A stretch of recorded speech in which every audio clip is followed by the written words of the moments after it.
Hi பாயெல்லாம் எப்படி இருக்கீங்க? இன்னைக்கு நம்ம செரின் வீட்டு சாப்பாடில் ஒரு வெரைட்டி ரைஸ் தான் பண்ண போகிறோம். என்னென்னு பார்த்தீங்கன்னா தவா புலாவ். நம்ம தவாவில் பண்ணக்கூடிய ஒரு புலாவ் ஒன்று பண்ணுறோம். இதுக்கு வந்து சைட் டிஷ் எதுவுமே தேவையில்லை. குழம்பு, ரசம், பொரியல் எதுவுமே இன்றைக்கி நம்ம பண்ண போகிறதில்ல. இந்த ரைஸ் மட்டும்தான். எதுக்காக அப்படின்னா எந்த சைட் டிஷ்ஷுமே இல்லாமல் சாப்பிடக்கூடிய ஒரு சாதம் இது.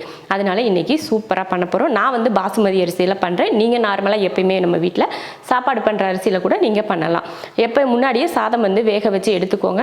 நீங்கள் வடித்து எடுப்பீங்க, இல்லைன்னா குக்கரில் வச்சு எடுப்பீங்க, அது உங்கள் விருப்பம். நீங்கள் சாதம் வேக வச்சு எடுத்துக்கோங்க. இப்போ நான் முன்னாடியே அரிசி ஊற வச்சுருக்கேன். இந்த டம்ளரில் 1 டம்ளர் அரிசி பாசுமதி. முதல்ல வந்து அரிசி வேக வச்சுக்கலாம். அதுக்கு வந்து தண்ணி ஊற்றிடலாம். நம்ம அரிசி வெந்து நல்லா கொதித்து வேகிற அளவுக்கு தண்ணி இந்த பாத்திரத்தில் ஒரு 3/4 பாத்திரம் அளவுக்கு ஊற்றிருக்கேன். ஸ்டவ் ஆன் பண்ணியாச்சு. கொதிக்கட்டும், நம்ம அரிசி போட்டுக்கலாம். தண்ணி ஊற்றி தண்ணி கொதிக்க ஆரம்பிச்சிருச்சு. இப்போ அரிசி சேர்த்துக்கலாம். நல்லா ஒரு 20 நிமிஷம் கிட்ட நல்லா ஊற வச்சுருக்கேன் அரிசியை. நிறைய பேர் நம்ம என்ன அரிசி பாசுமதி அரிசியில் வந்து என்ன யூஸ் பண்ணுறீங்கன்னு சொல்லிட்டு நிறைய பேர் கேட்டிருந்தீங்க. இந்த மாதிரி வெரைட்டி ரைஸ்லாம் நான் பண்ணுறதுக்கு பார்த்திங்கன்னா நம்ம லூஸில் தான் அரிசி வாங்குறேன், பாக்கெட்டில் வாங்குறதில்ல.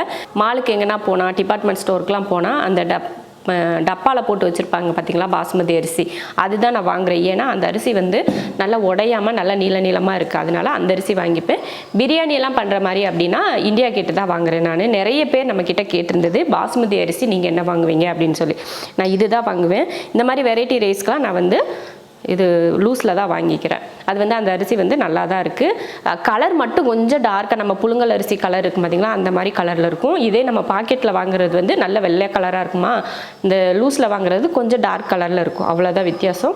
நல்லா தான் இருக்கும் லூஸில் வாங்குகிற அரிசியும் கூட. இப்போ போட்டாச்சு, உப்பு சேர்த்துட்டேன். அதுக்கப்புறமா ஒரு 2 ஸ்பூன் அளவுக்கு எண்ணெய் விட்டுக்கிறேன். பிரியாணி இந்த மாதிரி பாசுமதியெல்லாம் வேக வைக்கிறப்போ கொஞ்சம் எண்ணெய் விட்டுக்கிட்டிங்கன்னா அரிசி வந்து உதிரியாக இருக்கும். அதுக்காக தான் எண்ணெய் விடுறது. இப்போ வேகட்டும், ஒரு 5 நிமிஷம் வேகட்டும். அதுக்கப்புறம் எடுத்து நம்ம வடிச்சுக்கலாம். அரிசி வேக வச்சு பார்த்திங்கன்னா ஒரு 5 நிமிஷம் கிட்ட ஆயிடுச்சு. பாருங்கள், ஒவ்வொரு அரிசியும் எவ்வளோ நீளமாக இருக்குது பாருங்கள், நல்லா வெந்துருச்சு. இப்போ அடுப்பை ஆஃப் பண்ணிக்கலாம். இப்போ இந்த தண்ணியை வடிச்சிட்டு ரைஸை மட்டும் தனியாக எடுத்துக்கலாம். தண்ணியை வடித்தாச்சு பாருங்கள், ரைஸ் தனியாக எடுத்தாச்சு. நல்லா உதிரியாக வேக வச்சு எடுத்துருக்கோம். ஸ்டவ் ஆன் பண்ணிவிட்டு ஒரு பேன் வச்சுருக்கேன். பேன் வச்சுட்டு எண்ணெய் ஊற்றிடலாம். எண்ணெய் ஊற்றிக்கலாம், இல்லை பட்டர் ஊற்றிக்கலாம், அது உங்கள் விருப்பம். எண்ணெய் காஞ்சதுமே ஒரு பெரிய வெங்காயம்,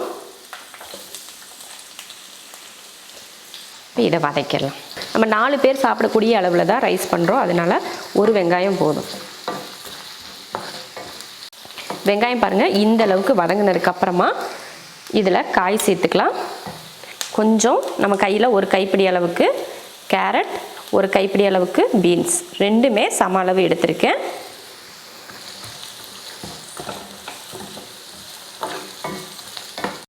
நல்லா வதங்கிருச்சு பாருங்கள். இந்த மாதிரி வதக்குனதுக்கு அப்புறமா ஒரு 1/2 ஸ்பூன் அளவுக்கு இஞ்சி பூண்டு பேஸ்ட் போட்டு வதக்கிடலாம்.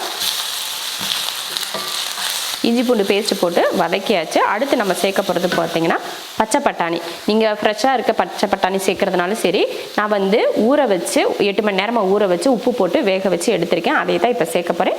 நீங்கள் உடனே பச்சையாக இருக்கும் பார்த்திங்கன்னா அந்த பச்சை பட்டாணி கூட நீங்கள் சேர்க்குறதுனாலும் சேர்த்துக்கலாம். அதையெல்லாம் வேக வைக்க தேவையில்லை, உடனடியாக அப்படியே சேர்த்துக்கலாம். இப்போ இந்த பட்டாணியும் ஒரு 100 கிராம் இருக்கும், அதை சேர்த்துக்கிறேன்.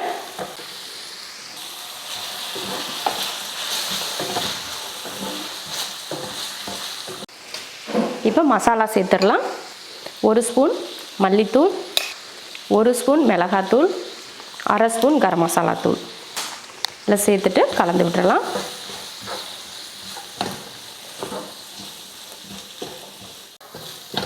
நல்லா கலந்ததுக்கப்புறமா 2 தக்காளி, நல்ல பெரிய சைஸ் தக்காளியாக 2 தக்காளி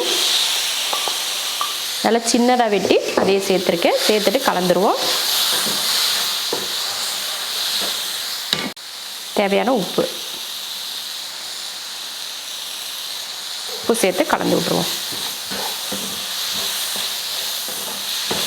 இதெல்லாம் போட்டதுக்கப்புறம் ஒரு 2 நிமிஷத்துக்கு நல்லா வதக்கி விட்டுறணும். அந்த தக்காளி நல்லா மசிஞ்சு நல்லா சாஃப்டாக வெந்து வரும் பார்த்திங்களா, அந்த மாதிரி ரொம்ப குழையணும் கிரேவி மாதிரியெல்லாம் வரணும்னு இல்லை.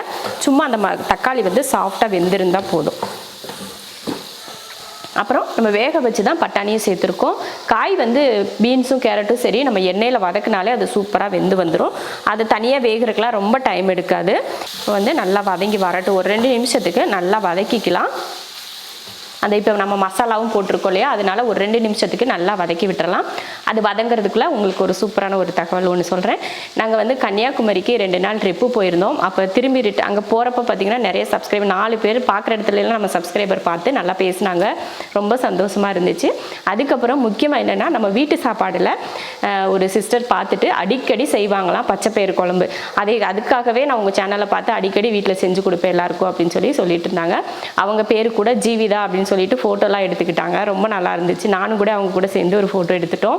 அவங்கள எங்கே பார்த்தோன்னா, வீட்டுக்கு வர வழியில் பார்த்தீங்கன்னா விருதுநகரில் இப்போ சாப்பிட்லாம் அப்படின்னு சொல்லி போனப்போ அந்த ஹோட்டலில் அவங்கள பார்த்தோம். சர்ச்சுக்கு ஏதோ வந்திருந்தோம் அப்படின்னு சொல்லிட்டு ரொம்ப சந்தோஷப்பட்டாங்க. பார்த்ததில் எங்களுக்குமே ரொம்ப சந்தோஷமாக இருந்தது.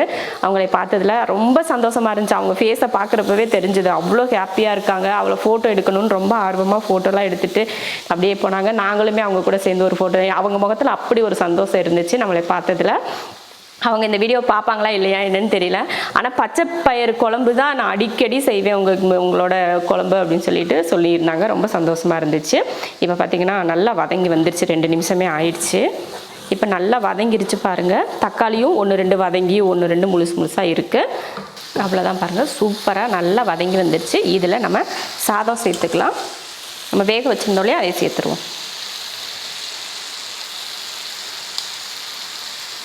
அடுத்து நம்ம கையில் ஒரு கைப்பிடி அளவுக்கு மல்லித்தலை தூவிட்டு இப்போ இதை நம்ம கிளறி விட்டுருவோம். அடுப்பை சிம்மில் வச்சுட்டு கிளறிக்கலாம். ரொம்ப அரிசி உடையிற அளவுக்கு கிளறாமல் பார்த்து பொறுமையாக கிளறி எடுத்துக்கோங்க. இந்த மாதிரி 2 கரண்டியை வச்சு நீங்கள் கலந்து விடுங்க. அப்போ தான் வந்து உங்களுக்கு வந்து அரிசி உடையாமல் சூப்பராக வரும். அவ்வளோதான், சூப்பராக கலந்தாச்சு. ரைஸும் ரெடி ஆயிடுச்சு.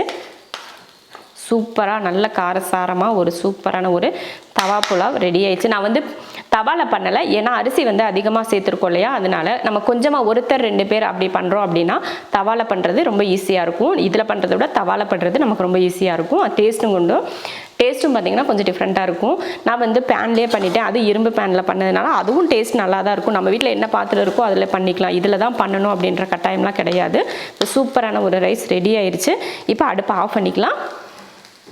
இந்த ரைஸ்க்கு பார்த்தீங்கன்னா சைடிஷோ எதுவுமே தேவையில்லை, ஏன்னா அப்படியே சாப்பிட்லாம். அப்படி உங்களுக்கு வேணும்னா லைட்டாக மேலே லெமன் கொஞ்சம் புளிஞ்சிட்டு கொஞ்சம் வெங்காயத்தை கட் பண்ணி நீங்கள் வச்சுட்டு சாப்பிட்டிங்கன்னா அவ்வளோ சூப்பராக இருக்கும்.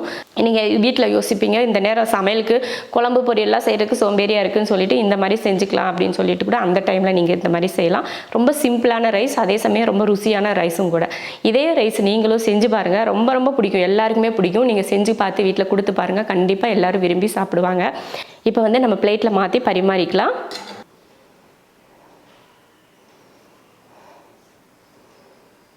சூப்பரான ஒரு ரைஸ் ரெடி ஆயிடுச்சு. இதே மெத்தடில் நீங்களும் சைடிஷே தேவைப்படாத ஒரு சாதம் செஞ்சு பார்த்துட்டு எப்படி இருக்குன்னு சொல்லிட்டு கமெண்ட்டில் சொல்லுங்கள். பிடிச்சிருந்தா லைக் பண்ணிவிட்டு ஷேர் பண்ணிவிட்டு நம்ம ஷெரின் வீட்டு சாப்பாடு சேனலை சப்ஸ்கிரைப் பண்ணி பக்கத்தில் இருக்க பெல் ஐக்கானை கிளிக் பண்ணி வச்சுக்கோங்க. இப்போ சாப்பிட போகலாம்.